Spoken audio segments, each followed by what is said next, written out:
Hi, my name is The Economist. I'm 171 years old, but I'm young at heart. I've seen the panic, the Great Depression, and the Great Recession, but I made it through. And despite my red, trendy veneer, I haven't lost my identity. I've competed with radio, TV, and other print media, and I've outlived fads and trends. But just when I thought I'd seen it all, the world changed. There's so much to talk about, but let's focus on the last 20 years. What happened? 24-hour visual news media exploded.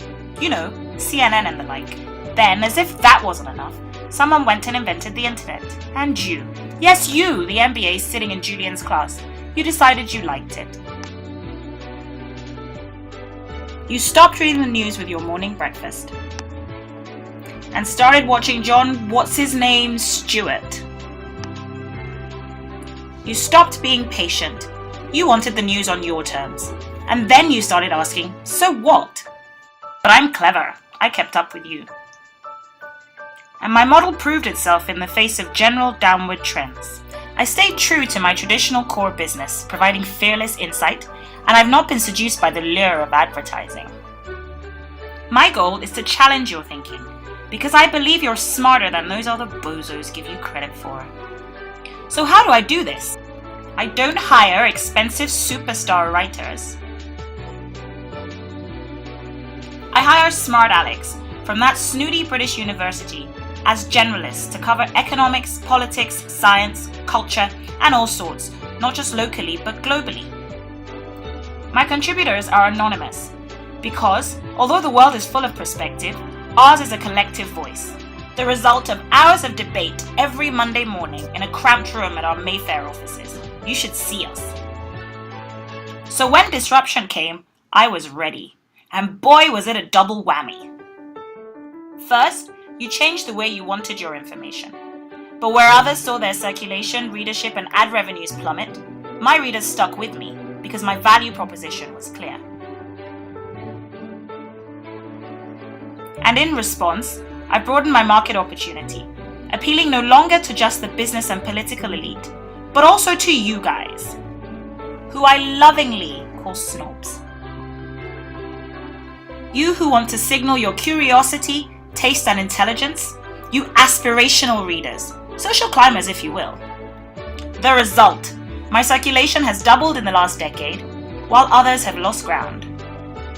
Then, before I could catch my breath, mobility was upon us. You wouldn't sit still, you were always on the move. You wanted to be social, you wanted a voice. I totally blame Facebook and Twitter for that, by the way. But anyway, let's not digress. So how did I respond? Instead of butting heads with you, I embraced the internet and digital media.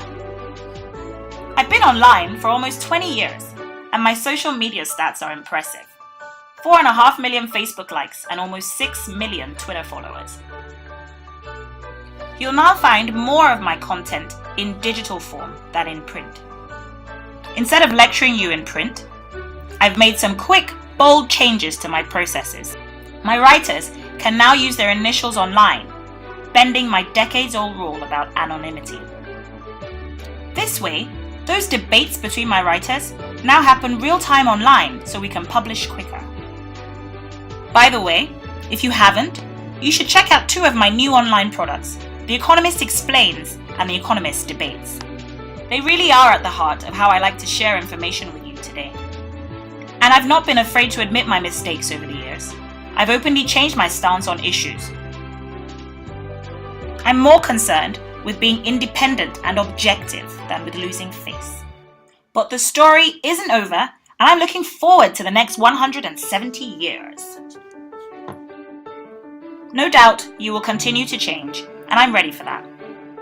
My parents have been busy, slowly adding new siblings to the family portfolio over time, like EIU, Economist Conferences, Economist Education, Intelligent Life, and TVC. This stuff's important. Our customers today are both businesses and consumers, making it easier to grow profitably. So, to build an agile business, differentiate your value proposition, build an open culture, watch for dissonance, and embrace change. Take it from an old woman, it's the only certain thing in life.